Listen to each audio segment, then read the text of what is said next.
South ఇండియాలోనే biggest sorry store మన Varahi silks మన విజయవాడ ఎంజీ రోడ్ లో ప్రారంభం. విజనరీ లీడర్ గా పేరున్న ఏపీ సీఎం చంద్రబాబుకి ఒక ప్రతిష్టాత్మక అవార్డు దక్కింది. Business reformer of the year గా కూడా ఆయన అవార్డును దక్కించుకున్నారు. ఈ అవార్డును ప్రకటించింది ఎకనామిక్స్ టైమ్స్ సంస్థ. బాబుకి చంద్రబాబుకి అవార్డు రావడం చాలా గర్వకారణం అంటూ కూడా మంత్రి లోకేష్ అయితే ప్రశంసించారు. పాలనలో చంద్రబాబు ప్రవేశపెట్టినటువంటి సంస్కరణలు దేశానికే ఆదర్శం అంటూ కూడా లోకేష్ కొనియాడారు. పాలనలో విశ్వాసమే మా లక్ష్యం అంటూ కూడా మంత్రి లోకేష్ అయితే ఈ సందర్భాన్ని అయితే వ్యాఖ్యానించారు. ఇక ఏపీ సీఎం చంద్రబాబు నాయుడుకి అయితే ఒక అరుదైన గౌరవం, ఒక ప్రతిష్టాత్మకమైన అవార్డు దక్కింది. Business reformer of the year గా కూడా ఇప్పుడు ఆయనకు అవార్డు లభించడం అయితే ఇటు రాష్ట్రానికి, ఏపీ రాష్ట్రానికే గర్వకారణంగా చెబుతున్నారు. దీనికి సంబంధించిన డీటెయిల్స్ మా ప్రతినిధి కిరణ్ అందిస్తారు. కిరణ్, ఏపీ సీఎం కి ఒక ప్రతిష్టాత్మకమైన అవార్డు లభించింది, కంప్లీట్ డీటెయిల్స్ ఏంటి?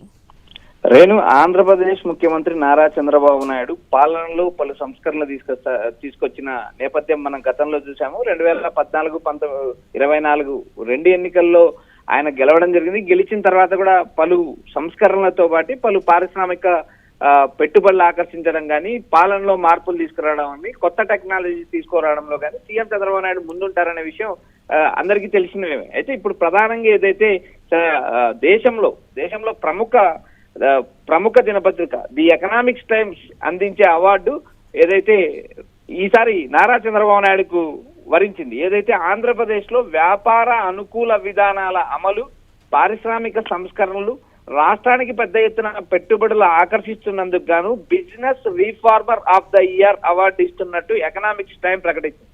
ఏదైతే టెక్నాలజీని కొత్త పుంతలు ఎక్కించడంలో నారా చంద్రబాబు నాయుడు దిట్ట, అదేవిధంగా ఏదైతే పారిశ్రామికవేత్తలతో వరుసగా సమావేశాలు, వరుసగా బిజినెస్ మీట్లు, బిజినెస్ సమ్మిట్లు, గ్లోబల్ గ్లోబల్ ఇండెక్స్ ఆధారంగా ఏదైతే దేశంలో పలు పారిశ్రామికవేత్తలతో వేరు రాష్ట్రాలకు వెళ్ళి భేటీ కావడంలో సీఎం చంద్రబాబు ముందుంటారో, అదేవిధంగా ఇప్పుడు నారా లోకేష్, చంద్రబాబు నాయుడు లాగా నారా లోకేష్ ఏదైతే మొన్న బీహార్ ఈవెంట్కి వెళ్ళారు, పారిశ్రామికవేత్తలతో మాట్లాడారు, కొత్త పరిశ్రమలు తీసుకురావడానికి నిరంతరం కృషి చేస్తున్నారు. ఈ కోణంలో భాగంగా నారా చంద్రబాబు నాయుడుకు ఏదైతే ప్రతిష్టాత్మకమైన business reformer of the year award economics time ఇచ్చింది. ఏదైతే ఇది దేశంలో ఇలాంటి అవార్డు ఇచ్చే ప్రముఖులను మనం ఒకసారి గమనించినప్పుడు ప్రముఖ పారిశ్రామికవేత్తలకు, ఆర్థిక నిపుణులకు, న్యాయవేత్తలతో కూడిన అత్యున్నత జ్యూరీ ఈ business farmer of the year of అవార్డుకు ఎంపిక చేస్తుంది. జనరల్ గా ఈ జ్యూరీ చూసినప్పుడు గమనించినప్పుడు రేణు, ఏదైతే ఇది జ్యూరీలో భర్తీ గ్రూప్ ఆఫ్ చైర్మన్ ఏదైతే Sunil Bharti Mittal, JSW group of chairman Sajjan Jindal, Kotak Mahindra bank వ్యవస్థాపకులు ఉదయ్ కోటక్, నారాయణ హెల్త్ వ్యవస్థాపకులు డాక్టర్ దేవిశెట్టి, సీనియర్ న్యాయవాది ఏదైతే అభిషేక్ మను సిక్రీ, ఈయన సుప్రీంకోర్టు సీనియర్ న్యాయమూర్తి, Tata trust chairman Noel Tata వంటి ప్రముఖులు ఆ జ్యూరీలో ఉంటారు. ఆ జ్యూరీ ఏదైతే సీఎం చంద్రబాబు నాయుడిని the business reformer of the year అవార్డుగా ఎంపిక చేశారు. ఇది ఆంధ్రప్రదేశ్ రాష్ట్రానికి గర్వకారణం అని కూడా చెప్పొచ్చు. నేను ఇప్పటి వరకు అంటే మీరు చెప్పిన దాని ప్రకారం చూస్తే ఈ అవార్డును దక్కించుకున్న వారు బిజినెస్ పీపుల్ కానీ, లేకపోతే ఇతర రంగాల్లో ఉన్నవారు కానీ ఉన్నారు. ఇప్పటి వరకు ముఖ్యమంత్రిగా ఉండి ఈ అవార్డును ఎవరైనా తీసుకోవడం జరిగిందా? ఎస్ రేణు, ఇలాంటి అవార్డు తీసుకున్న వారిలో ప్రముఖంగా రాజకీయవేత్తలు కూడా ఎక్కువ కనిపిస్తున్నారు రేణు. మహారాష్ట్ర మాజీ ముఖ్యమంత్రి CM Devendra Fadnavis present Maharashtra CM గా ఉన్నారు. ఆయనకు కూడా ఇలాంటి అవార్డు గతంలో ఇవ్వడం జరిగింది. ఈ అవార్డు వచ్చిన వారిలో ప్రధానంగా మనం గమనించినప్పుడు రైల్వే శాఖ మంత్రిగా ఉన్నారు అశ్విన్ వైష్ణవ్ ప్రజెంట్ రైల్వే శాఖ మంత్రిగా ఉన్నారు. ఈయనకు 2024లో ఈయనకు కూడా అవార్డు వచ్చింది. ఎస్ జయశంకర్, ఈయన కేంద్ర ఆర్థిక శాఖ సహాయ మంత్రిగా ఉన్నారు. జయశంకర్ 2023లో ఈయనకు వచ్చింది. నిర్మలా సీతారామన్ ఫైనాన్షియల్ మినిస్టర్ ప్రస్తుతం ఆర్థిక శాఖ మంత్రిగా ఉన్నారు. ఈమెకు 2021లో వచ్చింది. మహారాష్ట్ర ప్రజెంట్ సీఎం దేవేంద్ర ఫడ్నవీస్, ఆయనకు 2019లో వచ్చింది.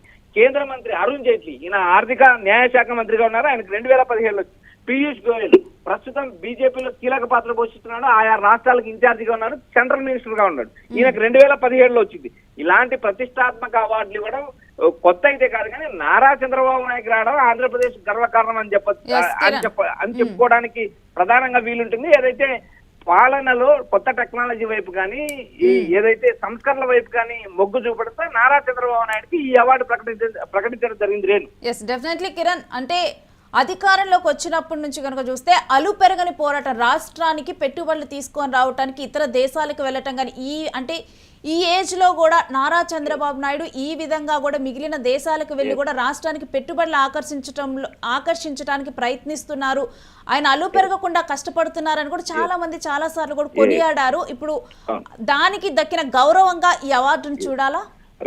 రేణు, నారా చంద్రబాబు నాయుడు పాలనలో టెక్నాలజీలో దక్కిన గౌరవాన్ని కూడా మనం అనుకోవచ్చు. ఎందుకంటే గతంలో ఆయన టెక్నాలజీ వైపు ఏదైతే ఆయన 1994లో ఏదైతే ఎన్టీఆర్ తర్వాత సీఎం గా అయినప్పటి నుంచి మనం గమనించినప్పుడు ఆయన 1999లో జన్మభూమి లాంటి కొత్త టెక్నాలజీని అధికారులను గ్రామీణ ప్రాంతాలకు వెళ్లే టెక్నాలజీ తీసుకొచ్చారు. ప్రజల సమస్యలు ప్రజల వద్దకే పాలన, ప్రజల సమస్యలు అక్కడే పరిష్కరించాలంటూ కొత్త నూతన విధానాలకు శ్రీకారం చుట్టారు. 2014లో ఏదైతే రాబోయే 2040 టెక్నాలజీ ఆధారంగా ఏదైతే ఉందో ఆ టెక్నాలజీని తీసుకొస్తున్నామంటూ ఆయన తెచ్చిన సంస్కరణలు ఉన్నాయి. సంస్కరణలో కానీ పాలనా విభాగంలో కానీ కొత్త టెక్నాలజీ వైపు కానీ అప్డేట్ వర్షన్ కానీ ఆర్థిక సంస్కరణలు కానీ ఫైనాన్షియల్ ఇష్యూస్ కానీ కొత్త వేరే రాష్ట్రాలకు వెళ్ళి పరిశ్రమలు తీసుకురావడం కానీ ఇతర దేశాలు పర్యటించడంలో కానీ నారా చంద్రబాబు నాయుడు అల్లుపెరగని పోరాటం చేస్తున్నారు. సుదీర్ఘ రాజకీయ అనుభవం గల సీఎం చంద్రబాబు నాయుడు రాష్ట్రాన్ని అభివృద్ధి పదం వైపు పయనించడానికి ఏ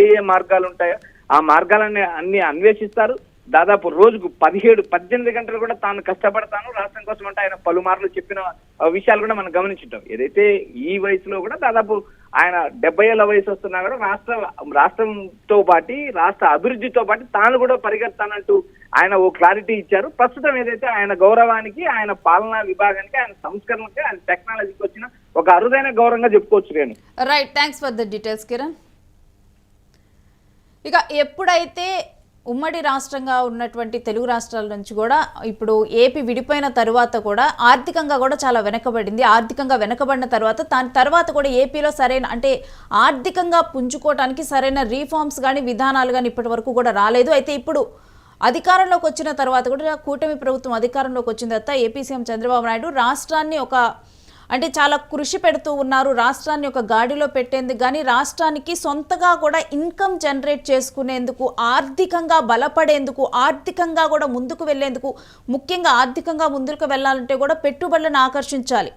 అండ్ రీసెంట్గానే ఇప్పుడు కొన్ని రీఫార్మ్స్ కూడా తీసుకొని రావటం జరిగింది. ఇప్పుడు మనం చూసుకున్నా కానీ విశాఖపట్నం జోన్స్గా చేసేసి అక్కడికి పెట్టుబడులను ఆకర్షించే విధంగా కూడా ఒక విధానాన్ని కూడా రూపొందిస్తున్నారు. ఇలా కూడా పలు విధానాలు రూపొందిస్తూ పెట్టుబడులను ఆకర్షించేందుకు కంపెనీస్కి కొత్తగా కూడా వాళ్ళకి ఇక్కడ పెట్టుబడులు పెట్టేందుకు కూడా వాళ్ళని ఆకర్షించే విధంగా కూడా విధానాలు రూపొందిస్తున్నారు.